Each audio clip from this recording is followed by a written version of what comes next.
नमस्कार, सरिताज किचन मराठीमध्ये तुमचं खूप खूप स्वागत. आज आपण जास्तीचा पसारा न करता, जास्त भांडीही न भरवता एकदम झणझणीत गावरान पद्धतीचा भेद बनवतोय.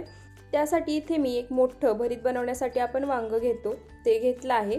एक टोमॅटो, 2 हिरव्या मिरच्या आणि 5 ते 6 लसणाच्या पाकळ्या. त्यानंतर वांग स्वच्छ धुवून घ्यायचं आणि त्याला सुरीने अशा पद्धतीने कट मारायचे आणि आतमध्ये हे चेक करून घ्यायचं, कारण काही वांगी आतून किडलेली असतात. त्यामुळे वांग्याला कट मारल्यानंतर सर्वात आधी वांग आतून चेक करून घ्यायचं. तर इथे तुम्ही बघू शकता, सुरीने कट मारल्यानंतर वांग मी आतून चेक करून घेतलं आहे. त्यानंतर आता या वांग्याला तेल लावून घ्यायचं. त्यासाठी इथे मी वांग्यावरती 1 चमचाभर तेल सोडणार आहे आणि हाताने अशा पद्धतीने वांग्याला सर्व बाजूनी पसरून हे तेल लावून घ्यायचं. अशा पद्धतीने वांग्याला सर्व बाजूनी तेल लावून घेतलं की वांग पटकन आणि एकसारखं भाजलं जातं.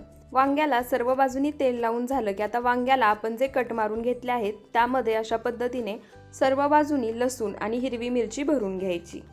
लसूण, हिरवी मिरची आणि टोमॅटो यामध्ये पूर्णपणे ऑप्शनल आहे. तुम्हाला नसेल घालायचा, नाही घातलात तरी चालेल, पण एकदा या पद्धतीने हे भरीत तुम्ही नक्की बनवून पहा. चवीला एकदम वेगळं आणि अप्रतिम लागतं.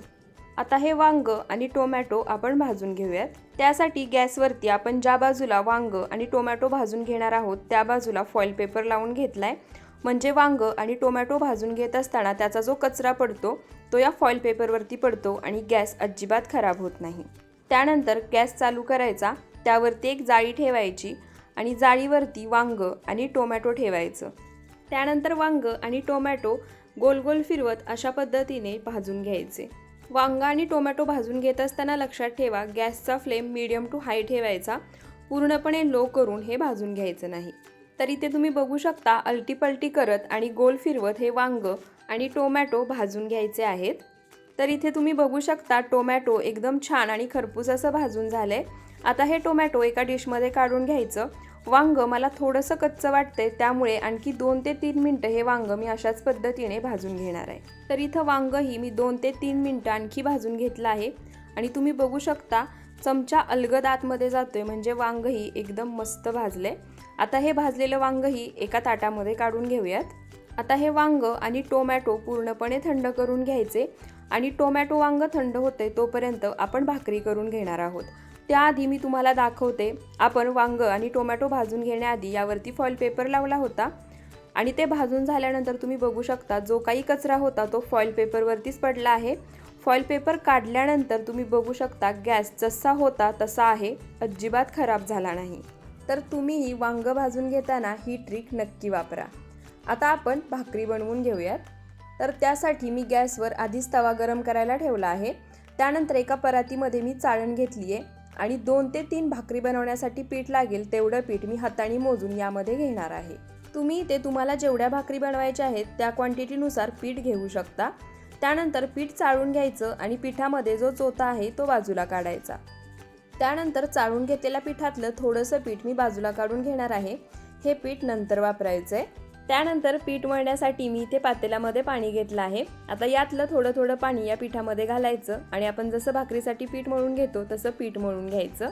तर पीठ मळून घेताना लक्षात ठेवा, लागेल असं थोडं पाणी हाताने घेऊन घालायचं. एकदम जास्त पाणी घालायचं नाही, नाहीतर हे पीठ लगेच सैलसर होतं. तर इथे थोडं पाणी घेऊन छानसा पिठाचा गोळा तयार करून घेतलाय. आता हे पीठ अशाच पद्धतीने 1 मिनिटभर छान मळून घ्यायचं. त्यामुळे भाकरी छान फुलते आणि मऊसूद होते. पीठ 1 मिनिटभर अशा पद्धतीनेच मळून घेतलं की मळलेल्या पिठातलं थोडंसं पीठ काढून घ्यायचं आणि राहिलेलं पीठ आपण नंतर वापरणार आहोत. तर इथे मळलेल्या पिठातलं थोडंसं पीठ घेऊन त्याचा मी गोळा बनवून घेतला आहे. आता हे राहिलेलं पीठ आपण बाजूला ठेवून देऊयात. त्यानंतर आपण वाटीमध्ये जे कोरडं पीठ काढून घेतलं होतं त्यातलं थोडंसं पीठ परातीमध्ये अशा पद्धतीने भुरभुरायचं. हातालाही थोडं कोरडं पीठ लावून घ्यायचं आणि अशा पद्धतीने हलक्या हाताने भाकरी थापून घ्यायची. तुम्ही ते तुम्हाला हव्या त्या आकाराची भाकरी थापून घेऊ शकता. तर इथे माझी भाकरी बनवून झाली आहे. आता ही भाकरी आपण भाजून घेऊयात.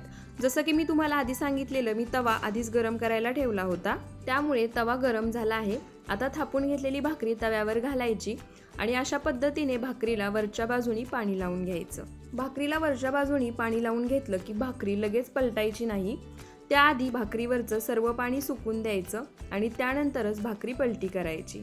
भाकरीवरचं सर्व पाणी सुकून भाकरी पलटी केली की छान खरपूस भाजते आणि पलटी करताना मोडतही नाही. तर इथे उलटण्याने अशा पद्धतीने मी भाकरी पलटी करून घेतली आहे. आता दुसऱ्या बाजूने ही भाकरी छान खरपूस अशी भाजून घ्यायची. भाकरी भाजून घेत असताना गॅसचा फ्लेम मीडियम ठेवायचा. तर इथे खालच्या बाजूनी भाकरी छान खरपूस अशी भाजून झाली आहे आणि तुम्ही बघू शकता तव्यापासून अलगद वेगळी होतीये.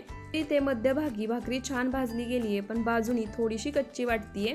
त्यामुळे ही भाकरी सर्व बाजूनी मी अशा पद्धतीने भाजून घेणार आहे. तर इथे भाकरी मागच्या बाजूनी छान अशी भाजून झाली आहे, तुम्ही बघू शकता. आता पलटी करून दुसऱ्या बाजूनेही ही भाकरी तव्यावरती भाजून घ्यायची. तुम्हाला ही भाकरी डायरेक्ट गॅसवरती भाजायची असेल तर तशीही तुम्ही भाजून घेऊ शकता. आणि इथे तुम्ही बघू शकता हळूहळू भाकरी मस्त फुगायला लागली आहे. तर इथे भाकरी एकदम मस्त फुगली आहे. आता पलटी करायची आणि एकदा चेक करायचं भाकरी भाजली आहे का नाही ते. तर इथे एका बाजूने भाकरी थोडीशी कच्ची आहे, त्यासाठी पुन्हा पलटी करून ही भाकरी सर्व बाजूनी मी छान अशी भाजून घेणार आहे. तर इथे सर्व बाजूनी भाकरी छान अशी भाजून झाली आहे, तुम्ही बघू शकता. आता अशाच पद्धतीने सर्व भाकरी बनवून घ्यायच्या. आणि भाकरी बनवून झाल्या की आता याच तव्यामध्ये आपण वांग्याचं भरीतही बनवून घेणार आहोत. तर इथे आपण वांग आणि टोमॅटो भाजून घेतलं होतं, ते पूर्णपणे थंड झाले. आता याच्यावरची साल काढून घ्यायची. टोमॅटोवरची साल काढून घेतली की आता त्याच पद्धतीने वांग्यावरची सालही काढून घ्यायची. तर इथे वांग आणि टोमॅटो दोन्हीवरची सालं काढून घेतली आहेत. त्यानंतर वांग्याचा मागच्या बाजूचा जो देठ आहे तो सुरीने अशा पद्धतीने कट करून घ्यायचा. त्यानंतर टोमॅटो आणि वांग हाताने अशा पद्धतीने मॅश करून घ्यायचं. त्यासोबत लसूण आणि हिरवी मिरचीही यामध्ये स्मॅश करून घ्यायची. तर इथे सर्व साहित्य मी मॅश करून घेतलंय. आता आपण भरीत बनवून घेऊया. त्यासाठी ज्या तव्यामध्ये आपण भाकरी बनवून घेतल्या होत्या त्याच तव्यामध्ये आपण भरीत बनवणार आहोत. त्यासाठी तव्यावरती 2 मोठे चमचे तेल सोडायचं. तेल गरम झालं की यामध्ये अर्धा चमचा जिरे घालायचे. जिरे छान तडतडले की इथे मी 2 मध्यम आकाराचे कांदे बारीक चिरून घेतले आहेत ते घालायचे. आपण भरीत करतोय त्यामुळे कांदा थोडासा जास्त प्रमाणातच घालायचा. कांदा थोडासा जास्त प्रमाणात घातला की आपण जे भरीत बनवतोय त्याची चव एकदम छान आणि अप्रतिम लागते. आता हा कांदा मध्यम आचेवरती छान गुलाबी रंग येईपर्यंत परतून घ्यायचा. कांदा छान गुलाबी रंग येईपर्यंत परतून झाला की आता यामध्ये काहीसे बेसिक मसाले घालायचे. त्यामध्ये फक्त अर्धा चमचा हळद आणि 1 मोठा चमचा कांदा लसूण मसाला किंवा तुमच्याजवळ जो साठवणीतला मसाला असेल तो घालायचा. आता हे सर्व या कांदा लसूण मसाल्याचा कच्चेपणा जाईपर्यंत परतून घ्यायचं. आपण यामध्ये हिरवी मिरचीही घातली आहे, त्यामुळे तुम्हाला जसं तिखट आवडतं त्यानुसार कांदा लसूण मसाल्याचं प्रमाण कमी जास्त करू शकता. तर इथे मसालाही छान परतून झालाय. आता याच्यामध्ये आपण जे टोमॅटो, लसूण, वांग आणि मिरची मॅश करून घेतले होते ते घालायचं. आता हे भाजून घेतलेल्या मसाल्यासोबत मिक्स करायचं आणि मध्यम आचेवरती 1 अर्धा मिनिट परतून घ्यायचं. मसाल्यासोबत 1 अर्धा मिनिट परतून घेतलं की आता यामध्ये चवीनुसार मीठ घालायचं आणि आता हे पुन्हा मिक्स करून घेऊन पुन्हा मध्यम आचेवरती 1-2 मिनिटं छान मसाल्यासोबत अशाच पद्धतीने परतून घ्यायचं. तर इथं हे भरीत या मसाल्यासोबत छान 1-2 मिनिटं परतून घेतलंय. आता याच्यावरती झाकण ठेवायचं आणि मंद आचेवरती 1 वाफ काढून घ्यायची. तर इथे मंद आचेवरती 1 वाफ काढून घेतली आहे. आता पुन्हा हे भरीत एकसारखं मिक्स करून घ्यायचं, म्हणजे ते खाली लागून करपणार नाही. भरीत पुन्हा एकदा एकसारखं मिक्स करून परतून घेतलं की आता याच्यावरती पुन्हा झाकण ठेवायचं आणि मंद आचेवरती पुन्हा याला 1 वाफ काढून घ्यायची. तर इथे पुन्हा झाकण ठेवून मंद आचेवरती 1 वाफ काढून घेतली आहे. आता पुन्हा हे खालून एकसारखं मिक्स करायचं आणि आपलं झणझणीत गावरान पद्धतीचं वांग्याचं भरीत तयार आहे. आणि इथे तुम्ही पाहिलं जास्त पसारा न मांडता, जास्त भांडी न भरवता अगदी झटपट गावरान पद्धतीचा बेत बनून तयार झालाय. आता आपण ताट वाढून घेऊयात. त्यासाठी इथे मी 1 ताट घेतले. आता त्यामध्ये झणझणीत गावरान पद्धतीचं वांग्याचं भरीत आणि त्यावर अशा पद्धतीने बारीक चिरलेला कांदा घालायचा. तुम्ही कोथिंबीरही घालू शकता, माझ्याजवळ नव्हती म्हणून मी घातली नाही. आता गावरान बेत आहे त्यासाठी तोंडी लावण्यासाठी हिरव्या मिरच्या, त्याचबरोबर आंब्याचं लोणचं आणि मस्त अशी ज्वारीची भाकरी. तर आमच्या इकडे ताट वाढताना भाकरी अशा पद्धतीने मोडून ताटामध्ये ठेवतात, त्यामुळे मीही तशीच ठेवणार आहे. त्याचप्रमाणे ही भाकरीही तुम्ही बघू शकता, पापुद्रा अगदी सहज वेगळा होतोय आणि भाकरी एकदम मऊसूद आणि पातळ तयार झाली आहे. तर इथे आपली मस्त गावरान पद्धतीची फक्त 20 ते 30 मिनिटात तयार होणारी थाळी बनून तयार आहे. आणि जेव्हा कधीही तुम्ही भरीत बनवाल तेव्हा सर्व करताना वरून अशा पद्धतीने कच्चा कांदा नक्की घाला, त्यामुळे भरीत चवीला अगदी अप्रतिम आणि भन्नाट लागतं. तर तुम्हालाही आजचा हा रेसिपी व्हिडिओ आवडला असेल तर व्हिडिओला जास्तीत जास्त शेअर करा, लाईक कमेंट करायला विसरू नका आणि अशाच रेसिपीजसाठी आपल्या सरिताज किचन मराठीला सबस्क्राईब नक्की करा. धन्यवाद.